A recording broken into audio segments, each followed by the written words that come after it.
বিসমিল্লাহির রহমানির রহিম। ভুট্টা চাষি ভাইরা, আশা করছি সবাই ভালো আছেন এবং সুস্থ আছেন। আমার সামনের দিকে দেখতে পাচ্ছেন একটা বেশ বড়সড় একটা ভুট্টার ক্ষেত দেখা যাচ্ছে। তো আজকে যে বিষয় নিয়ে কথা বলবো সেটা হচ্ছে ভুট্টার সাইলেজ। ভুট্টার সাইলেজ বাংলাদেশের অত্যন্ত গুরুত্বপূর্ণ একটা জিনিস এবং গরুর গোখাদ্য কিংবা গরুর খাদ্য হিসেবে পরিচিত।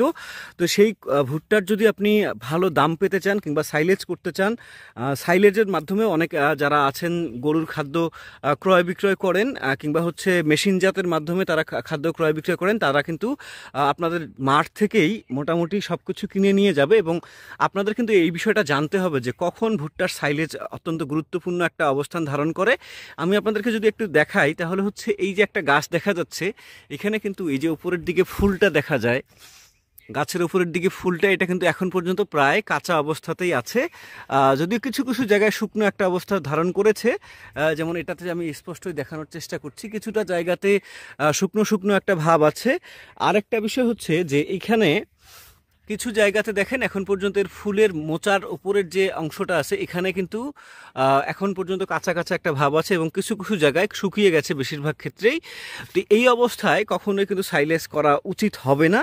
এবং এখন পর্যন্ত মোটামুটি ভেতরের যে ভুট্টার দানাগুলো আছে এগুলো মোটামুটি একটা শক্ত শক্ত আবরণ তৈরি হয়ে গেছে। যদিও এই সময় আপনি বিক্রি করতে চাইলে পারবেন এবং হয়তো অনেকেই কিনতে চাবে, সেটা পারবে। তবে অবশ্যই ভুট্টা যখন আপনি বিক্রি করবেন সাইলেজের জন্য, আপনার ভুট্টার কিছু যত্ন নিতে হবে। যেমন হচ্ছে এই ভুট্টার মাঠের যে সাইলেজের দাম সেটা কিন্তু খুবই কম পরিমাণে হবে। বর্তমানে 2 টাকা থেকে 5 টাকা পর্যন্ত সাইলেজের দাম ওঠানামা করে। এই যে দেখেন এখানে প্রচুর পরিমাণে পাতা খেয়ে ফেলছে, কিংবা হচ্ছে এখানে লেদা পোকা এবং ফল আর্মিওমার প্রচুর পরিমাণে আক্রমণ ছিল। যদিও হয়তো সঠিকভাবে ব্যবস্থাপনা নিলে এত রকম সমস্যা হতো না। তো আপনার জমিতে যদি এই পাতাগুলো মোটামুটি সুস্থ থাকে, সুন্দর থাকে এবং মোটামুটি বেশিরভাগ জায়গাতেই যদি এরকম আমি যদি আপনাদেরকে আরেকটু দেখাই, এই যে কাঁচা কাঁচা অবস্থায় থাকে ফুলের ওপরের অংশগুলো, তাহলে কিন্তু আপনি নিশ্চিতভাবে এই জিনিসটা থেকে ভালো একটা দাম পাবেন বলে আমি আশা করছি। এটা হচ্ছে মূল কথা। তখন কিন্তু আপনার ভুট্টার দামটা কিংবা সাইলেজ আকারে যে বিক্রি হবে, সাইলেজ আকারে যখন বিক্রি হবে তখন কিন্তু আপনার এই যে মাটির গোড়ার যে অংশটা আছে, এই গোড়া থেকে শুরু করে একদম উপরের এই অংশগুলো পর্যন্ত প্রত্যেকটা জায়গা তারা কেজি দরে কিনে নেবে। প্রতি কেজির দাম 2 টাকা থেকে 5 টাকা, অনেক সময় কিছুটা কম বেশি হতে পারে, তবে 2 টাকা থেকে 5 টাকায় বেশিরভাগ ক্ষেত্রে হয়ে থাকে। ওই সময়টাতে আপনারা পাবেন। তো এই ক্ষেত্রে তখন মোটামুটি দানাগুলো কিন্তু কাঁচা কাঁচা থাকবে। এই যে ভুট্টার যে মোচাটা এসে গেছে, এই মোচাটার কিন্তু ভেতরে কিন্তু দানাগুলো বেশ কাঁচা থাকবে। এখন কিছুটা শক্ত হওয়া অবস্থা শুরু হয়েছে, এখনও চাইলে বিক্রি করা যাবে। তবে গরুর খাদ্য কিংবা গোখাদ্য হিসেবে যে কেউ কিনতে চায়, যদি কেউ কিনতে চায় তাদের জন্য সবসময় উচিত হবে এই যে ভেতরের ফুলের অংশগুলো কাঁচা কাঁচা থাকতে হবে। তাহলে সেক্ষেত্রে সেটা কিন্তু সাইলেজ হিসেবে খুব সুন্দর একটা মান ধারণ করতে পারবে।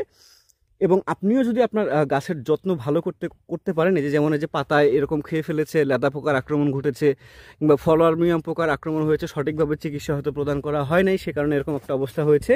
তো যদি আপনার জমিতে এরকম ভালো ব্যবস্থাপনা করতে চান, ভালো সারের প্রয়োগ করতে চান, তারপরে হচ্ছে আপনি যদি ভালো খাবার দিতে পারেন, ভালো পিজিআর কিংবা ফলনবর্ধক যেগুলো থাকে সেগুলো দিতে পারেন, সঠিকভাবে যত্ন নিতে পারেন, বিশেষ করে এই যে মাজরা পোকা অথবা হচ্ছে লেদা পোকা অথবা ফল আর্মিয়াম পোকার যদি সঠিক যত্নটা নিতে পারেন, আপনার পাতাগুলো সবুজ সতেজ থাকবে।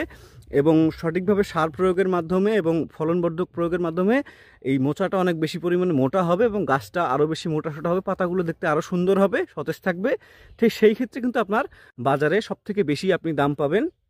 একদম গোড়া থেকে একদম আগা পর্যন্ত সব কিছু কেটে তারা নিয়ে যাবে তাদের নিজ খরচে, এবং আপনাকে কেজি দরে 2 টাকা থেকে 5 টাকা পর্যন্ত কেজি দরে তারা আপনাকে দিয়ে দিবে। সেক্ষেত্রে অবশ্যই আপনাকে সাইলেজ পদ্ধতি মেনটেন যদি আপনি করতে চান, সেক্ষেত্রে ফসলের প্রতি আপনাকে যত্নবান হতে হবে ভালো দাম পাওয়ার জন্য। এই হচ্ছে আজকের মতো তথ্য। সবাই ভালো থাকবেন। সাইলেজ নিয়ে কথা বললাম। যদি ভবিষ্যতে এরকম কোনো রকম তথ্য চান অবশ্যই চ্যানেলটিতে সাবস্ক্রাইব করে থাকবেন। ভালো থাকবেন। আসসালামু আলাইকুম।